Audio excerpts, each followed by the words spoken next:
On y va avec la section 2.5.5, on parle ici de l'élément absorbant. Donc, encore une fois, on a vu cet élément-là lorsqu'on parlait des propriétés des opérations sur les ensembles. On va le voir avec les opérations logiques. Qu'est-ce que ça nous donne ici? On le voit encore pour deux opérations. Ici, on va y aller avec le et avec le ou. Donc, on se rappelle premièrement qu'est-ce que c'est l'élément absorbant. On dit qu'un élément va être absorbant pour une certaine opération si, lorsqu'on va appliquer l'opération sur cet élément-là, ben, l'élément va s'approprier le résultat de l'opération. Et ce, peu importe de quel côté est-ce qu'on le fait. Donc à gauche ou à droite, ça donne toujours exactement le même résultat. Et ce résultat-là, ben, ce sera toujours l'élément absorbant. On se souvient par rapport au réel avec la multiplication que l'élément absorbant c'était 0. En effet, si je fais x fois 0 ou 0 fois x, ça me donne toujours 0. Peu importe de quel côté je fais la multiplication, j'obtiens toujours le 0. Donc le 0, c'est un élément absorbant pour les réels. On le fait avec un exemple, 2 fois 0, c'est la même chose que 0 fois 2, c'est égal à 0 directement. Ceci étant dit, on va se déplacer dans l'opération et logique et on va essayer de trouver c'est quoi l'élément absorbant.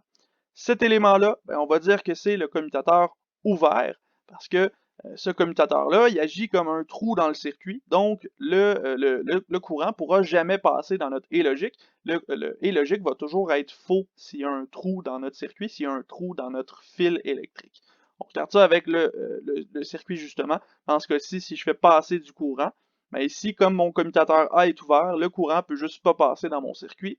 Mais si je ferme le commutateur A, comme le commutateur 0 est encore ouvert, le circuit ne peut pas être complété, donc le courant ne peut pas se rendre jusqu'à la sortie.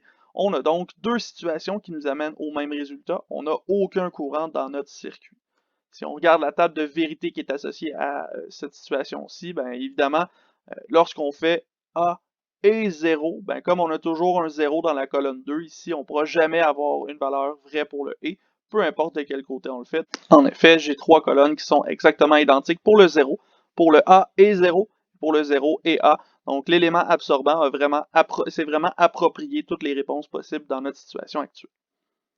On poursuit avec le OU logique. Dans ce cas-ci, le OU logique va avoir un élément absorbant qui sera le commutateur fermé, parce que le commutateur fermé, ce qu'il va faire ici, c'est construire un nouveau fil qui va toujours être accessible pour le courant dans le OU logique. Donc le OU va toujours être vrai lorsqu'on va faire circuler du courant.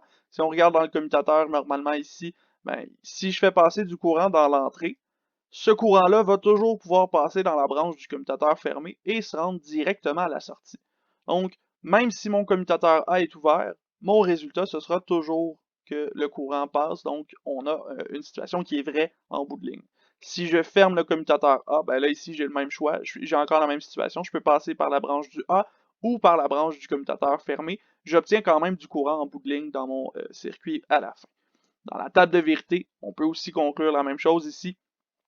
A ou 1, ben si A ou 1 c'est 1, il faut qu'il y ait un 1 dans au moins une des colonnes. Ici, il y en a dans la colonne du 1 à chaque fois. Donc, le 1 va s'être approprié les valeurs possibles de notre circuit ici. Toutes les réponses possibles, ce seront 1 dans ce cas-ci. Donc, on a effectivement un élément absorbant pour l'opération du OU.